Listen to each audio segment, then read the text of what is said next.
What is up, ladies and gentlemen? My name is Scott from FudgeMuppet, and today I have for you the highest damage build that I've found so far. I'm pretty sure it's the best melee build, and I'm yet to find out if this gets outmatched by any gun setup, but at the moment, I doubt it. But I do have to say that on hard difficulty, I was one-shotting every single enemy with a signature power attack, with the exception of the final boss, which you may or may not even have to fight, and if you do, it took me a mighty 3 hits to kill. This build is insane. It's the most fun I've had with a combat-oriented playthrough so far. The sexy stuff about this build too is that you can get the signature science weapon, the prismatic hammer, which looks absolutely sensational, and you keep it for the whole game, remaining effective by upgrading it for a measly number of bits because of the high science skill. Anyways, let's get down to business. This, ladies and gentlemen, is our super high damage build, which I have named the Paladin. Why the Paladin? Strange name for a build that isn't a fantasy game. Well, I'll dive into this more in the backstory role-playing section, but essentially this is a spiritual dude in heavy armor with a giant elemental hammer who is committed to ridding the universe of evil, aka the corporate board, who has reduced human lives to but cogs in a machine. He may be missing the sickle, but his enormous hammer more than makes up for it.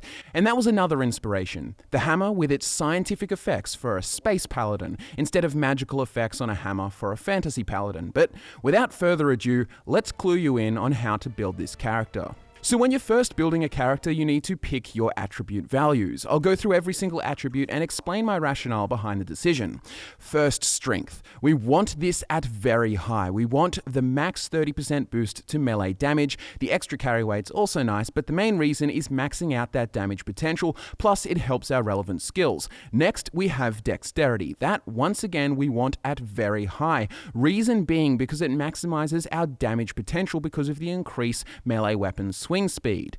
Then, out of the mind attributes, we have intelligence first, which we have at very high. Now, the reason being because it maximizes our critical damage output as well as boosts our science skill. So max melee damage combined with max melee swing speed combined with max critical damage gives us awesome damage potential from the get-go. Now, in order to have these three attributes, strength, dexterity, and intelligence at a very high level, we need to sacrifice perception, charm, and temperament. Okay, let's start with perception. Perception's main function is to give bonus damage to weak spot hits and headshots.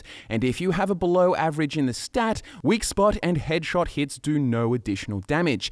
Does this matter? Short answer is no. With this build in particular, we are looking for raw damage potential. We aren't taking headshots or being strategic. It's as simple as bash them with giant waves of elemental damage. Brute force. Below average charm is also going to give us some debuffs, including lowered companion ability refresh, which does not matter because we'll not even have the bare minimum skill level in inspiration to access companion abilities. You're going to be doing all the damage anyways. And as far as reputation is concerned, there really is only one faction we are going to care about, and we'll talk about that in the role-playing section. Now, temperament here may be the controversial option, especially for a melee character that has maximum exposure to damage, because a below average temperament stat means you have no passive health regeneration. Now, firstly, in my experience, Adreno is really easy to come by, and in addition, this build will start with a fairly high medical skill, which can be further boosted substantially by the companion Ellie, who can be found on Groundbreaker. But once we get certain perks combined with the insta-kills this build accomplishes, you will probably never need to use Adreno again. But now with attributes explained, let's now move on to the starting skill choices. This could not be simpler. You're going to want to dive into the tech and melee skill groups. Firstly, melee. The reason we picked this is because, you guessed it, we're a melee build, but you'll notice we start with higher one-handed melee, which is not ideal for the long-term goal, but it actually helps in the first area because most of the melee weapons are one-handed here, so I suggest using one-handed melee until we get our hands on the prismatic hammer on Groundbreaker. Now, tech investment is mainly for science, which we will want at 100 ASAP, but the added boost to medical also helps mitigate the fact that we have no passive health regeneration, and the engineering buff makes it easier to maintain equipment. Now, we aren't worried about skill balance here at all, so you could pick one of the aptitudes that give a skill bonus of +1, but at the end of the day, it will still take the same amount of levels to get to Science 100 and Two-Handed 100, so I just prefer to get one with bonus to resistances. farmers. For this one in particular, I chose Dirt Farmer, giving minus 3% to N-ray damage taken. Ultimately, these are rather inconsequential. Now, I chose to make this character a male with a bald head and a beard, giving him a bit of a monk/burly warrior vibe to this character. Give him a name and we're set to go. So now that you know how to start, how to set up this character, let's now talk about skills in terms of progression, then we'll move on to perks and flaws. So when you get past the little tutorial opening and get to the unreliable, you will get a level up, and this, ladies and gentlemen, is really straightforward and really simple. You're going to want to all-in invest on tech skills. The medical will provide a nice boost, but more importantly, we are focusing on science, the fundamental skill for this character, and we want it at a base value of 100, regardless of gear and companion boosts. So go in on tech, but the second you get to science 50, we're going all the way until 100. For the first area, assistance from Pavati, as well as a high medical skill and a high one-handed skill, will suit you just fine until you get off Emerald Vale. Ideally, having done all the side quests, you should be level 7 when you leave. When you leave, head straight for the Groundbreaker and get the Prismatic Hammer. I will elaborate more on this weapon in a later section. Hit up a few quests on the Groundbreaker and you should be able to hit level 9, which will get us to 100 in the science skill. Now, what this does is allow us to buff the hell out of our Prismatic Hammer through tinkering for really cheap, capping out at a cost of 200 bits, which is incredibly easy to come by, meaning you should easily be able to keep your Prismatic Hammer at 5 levels ahead of your own at all times. On top of this, the science skill at 100 increases shock and plasma damage by 30%, and N-ray and corrosive damage by 25%, as well as increases all science weapon effects by 50%. And considering that this giant hammer is a science weapon that does all 4 damage types in one power attack blast, you can probably guess that this is going to be an absolute menace. Honestly, this build is pretty close to peaking at only level 9, but there is a little extra special sauce which you can achieve very soon.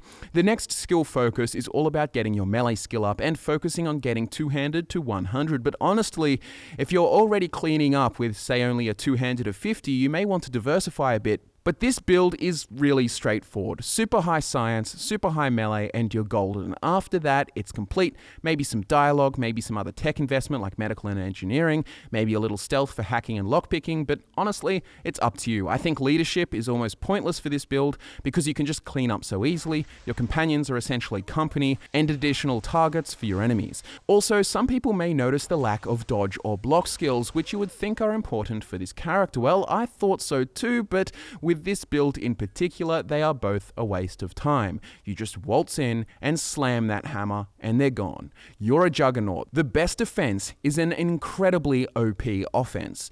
Once you get to level 12, without any flaws, you should gain access to the tier 2 perks, and you'll want to prioritize the Harvester perk. This is the game changer that just makes you an immortal tank. For every kill, you get 15% of your health restored, and with all one-shot kill hits, you'll have a lot of health restored. I never really had to use Adreno again, aside for my drug addiction flaw. But let's talk perks. The sprint and walk speed perks are pretty great for any melee build, helping you close distance, and also the base health increase of 50% from toughness, which synergizes well with Harvester. Weird Science of tier 2 and Wild Science of tier 3 both add an additional 50% science weapon damage, which also brilliantly stacks with Vicar Maxwell's companion perk called Mad Max, which adds a further 20% science weapon damage for the whole party. I will elaborate more on that in the companion section, but another good perk choice is Armor Master, which is always good, doubling armor skill bonus effects as well as a 10% boost to armor rating, in this case doubling our melee skill bonus from our armor. There is also a perk called Tit for Tat that returns 15% of melee damage back as health, but it's a tier 3 perk, and as you can see, it's just unnecessary because you insta-kill pretty much all the time with this power attack. So to summarize, I would say the essential perks to get for this build would be the base health, walking speed, and sprinting perks, in addition to Harvester at tier 2, as well as Weird Science, and then by tier 3, get Wild Science and probably Armor Master as well. Another tier 3 perk that is useful is Confidence, that makes every hit after a kill automatically a critical hit, which means you are getting unlimited critical hits because of constant insta-kills, and even higher damage, which you can do if you want, but by the time you have access to tier 3, you're already one-shotting everything, so it's kinda overkill. Same could be said for the Lone Wolf perk, which increases your damage by 25% without companions. If you don't want any companions, use this, but then again, it kinda turns out to be overkill. I also think the companions provide some good role-playing experiences and crowd control. So by level 22 to level 24, depending on if you have a flaw or not, you will be way more than powerful enough. To be honest, playing this kind of character is just a breeze, but it's super fun. Speaking of flaws, I usually am not a big fan of them. I don't find them that necessary, but then again, the drug addiction one is handy because with all of this healing from the Harvester perk, we rarely have to use Adreno, therefore we have an abundance, making it easy to maintain this flaw, giving us a free perk point with no practical downside. Time to talk about companions. Now this character is by no means a companion-focused build, however, there are still benefits to them as meat shields, crowd controllers, and skill buffers. For this build, for role-playing reasons, I chose Felix, as he works well for an anti-board character, and for the other I chose Vicar Max, who makes more sense for this character at the end of his companion quests. But the big appeal to using Vicar Max is the Mad Max perk, which gives us 20% science weapon damage buff to the whole party, in addition to just bonus to the science skill, which will take it to an effective level beyond 100, increasing the effects of shock damage, plasma damage, and science weapons even further. Now this next bit is important for team strategy. What I chose to do is equip both Felix and Vicar Max with science weapons. The reason is twofold. For starters, there's a 20% party buff for science weapons. Reason number two is that I can tinker these weapons for very cheap, meaning I can keep them very well leveled, and on top of that, most of the science weapons have a crowd control utility to them. So for Vicar Max, I equipped him with the Shrink Ray and the Mandibular Rearranger, allowing him to swap between shrinking enemies, weakening them, and stunning them. And for Felix, I gave him the Gloop Gun for further crowd control, levitating enemies, while I come up to them with a giant-ass hammer. You can really equip whatever armor suits at the time. It's not vital, because remember, we're going to be doing the main effort in combat. But speaking of what companions wear and use, let's talk about us for a second. The Paladin build uses the legendary iconoclast Apostle Armor and Helmet, both heavy pieces which provide a good amount of protection, as well as a good deal of melee boosts to both skills and damage. Also, this suits the role-playing for the character, which by now you have probably caught on is centered around the iconoclast faction. Remember, you can tinker this armor to improve it, but there is not a cap to the price increase, like is the case with the science weapons, though it should still be fairly cheap in the grand scheme of things. The weapon, as we have extensively talked about, is the Prismatic Hammer, which you will have had since level 7 or so, but you will take it to level 30 and beyond. Remember, you can tinker a weapon or armor to 5 levels beyond your own, meaning at level 30, you can have a level 35 Prismatic Hammer, and it only costs 200 bits per level, because of all the science skill abilities. Like I just mentioned, there is also the Gloop Gun for Felix and the Shrink Ray for Max, or really any science weapon you want, but the point is, they have crowd control functions, and you can keep those weapons on a very high level for very cheap. And Vicar Max's perk also increases party science weapon damage by 20%. So I think that is pretty much everything to talk about for this character in regards to character creation, skill progression, perks, flaws, companions, gear, and weapons. So now, it's time for us to move on to the role-playing section. Now, the easiest way to understand how the Paladin will roleplay is to first understand his history before his adventures in the Halcyon colony. What motivates him? What shaped this character? Well, it all begins on Earth nearly a century ago. You see, the Paladin was born into the corporate machine. While it may not have been as ridiculous as what we see in the Halcyon system, it was still pretty bad. Corporations ran most things. Governments were but hollow shells that were filled by the motivations of money-hungry companies. Even in his development from child to man, he saw the peeling back of social infrastructure as it got swallowed by privatization. The roads, the water, the footpaths you walk down, it all got devoured by those craving capital gains. The Paladin's parents were both hard workers, indoctrinated into this capitalist regime, reinforced by the very religion of scientism. Naturally, during adolescence, the Paladin went through a serious rebellious phase, fraternizing with some socialist types, people that believed that individuals in positions of power should have the common people's best interests in mind. At first, he thought this was a ridiculous notion, but over time he warmed up to the idea and took off the blindfold of indoctrination. The whole notion of the plan was rigged. The OSI teach people to take pride and be comforted by their existence as a cog in a greater machine. It's all destiny, all predetermined by a mathematical equation, perfect order.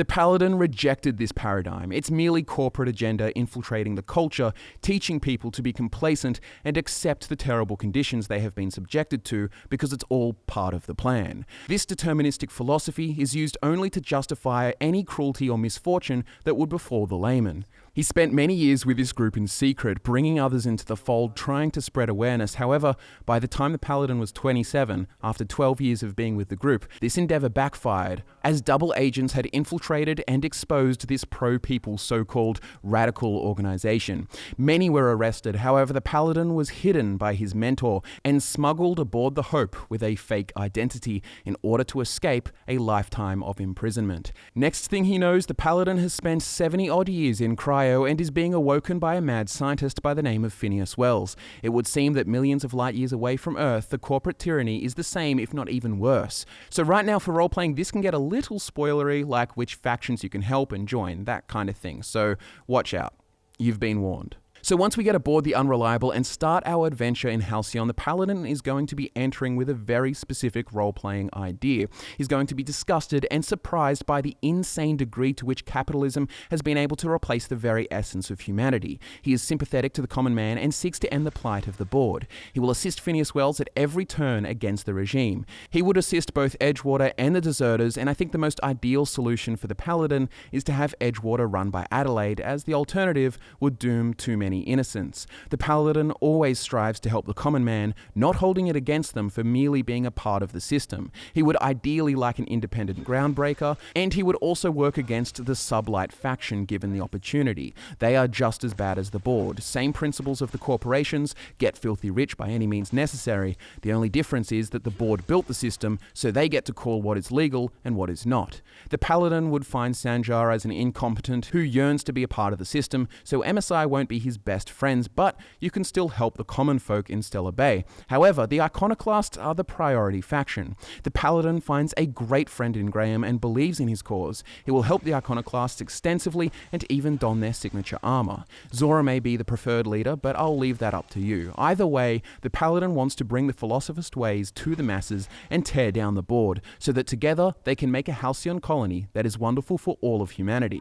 Rather than use powers of science to make a new gun or sell a new vanity device, instead, these powers should be used for clean and abundant food, water, and energy for all people. This is the Paladin's motive when approaching all quests. So there you have it, ladies and gentlemen, the Paladin build. Super high damage, awesome elemental hammer, tear down the system attitude, philosophist, super intelligent, super strong, just a little rough around the edges. This has been the most fun I've had in combat so far in the Outer Worlds, so I hope you enjoy this build as well. Leave a like if you did enjoy the Paladin, subscribe for more Outer Worlds content and builds like these. We were originally going to do a gunslinger instead of this one, but that still needs some fine tuning, and this one was just too damn fun. Thanks so much for watching. My name is Scott from FudgeMuppet, and I'll be back to nerd out with you again next time.